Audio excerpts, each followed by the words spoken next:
Growing up, I was a very happy child. I saw the world in bright colors with many shining opportunities ahead waiting for me. I will admit, I was shielded from a lot of the problems that plague society. I grew up in a place safe from danger, where I could walk to school and return home in the afternoon in time to watch Boy Meets World reruns.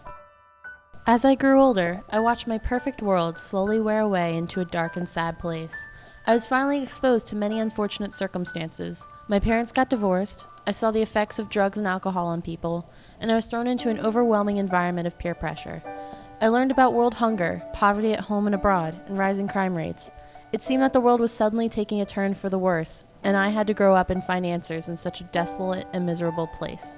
I explored these problems, traced their roots in the hopes that I might find a solution. Over time, I realized that these problems most likely do not have a solution, or someone else would have found it already.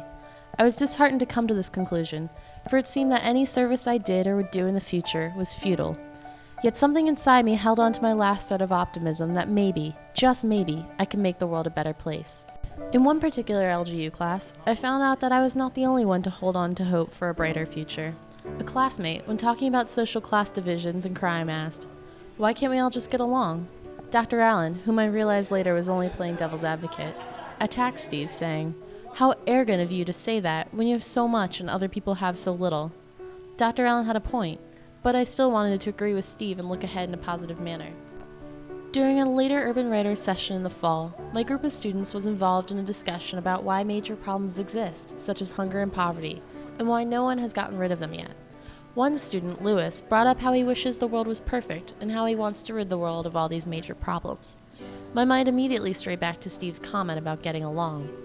I consider myself to have some idealistic viewpoints, certainly intertwined with a dose of reality, but I still sympathized with Steve at the time. Yet I had started not to believe him, even though I wanted to. But then all doubt faded away. Here I sat, next to a boy who has seen so many bad things in his life, who has moved around to lots of different places because of family instability and to escape the horrors that plague most urban neighborhoods, who brought an idea very similar to that of a wealthier white New Jersey surfer. I then asked him if the world could actually be a perfect place, whether this was a feasible possibility or only a naive dream. I pointed out that neither he nor I might be able to rid society of these troubles if they've existed for this long and no one has successfully ended them earlier. Lewis thought over my questions, and like most young people, his idealistic vision had not been fully dampened. He wants to find a way to solve these problems. I had no intention of shattering his hopes, but I wanted to bring practical realism to them. The other students joined in, coming up with plausible actions that could be taken to help reduce crime, hunger, and poverty. I was glad to see they were thinking hard about serious issues, for I do not believe these students are too young to start thinking about these issues. They're issues that affect their everyday life, and so it is important for these students to put some thought into them. The students thought about Philadelphia, the living conditions people must endure here, and what needs to be done to improve the city. It is undeniable, even to a 7th grader, but especially to one who has lived through very tough experiences, that there are problems within this city that need to be addressed. They kept formulating ideas about how they could help rejuvenate Philadelphia, their home, their pride. I can see why they love Philly. I would not have come here if I didn't. The people here are like no other. They have a certain attitude about them that shows they know this town is not perfect. Nevertheless, there are so many positive aspects of it that instill pride and love in its residents. Philadelphia is their home, a fact that will never change for most of these people's entire lives. And so that seems as good a reason as any to work to make this city and the rest of the world shine brighter than before.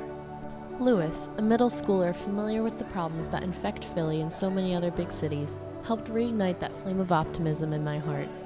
I know that I might not cure cancer or end hunger in Africa, but I also know that the actions I take will have an impact on those around me.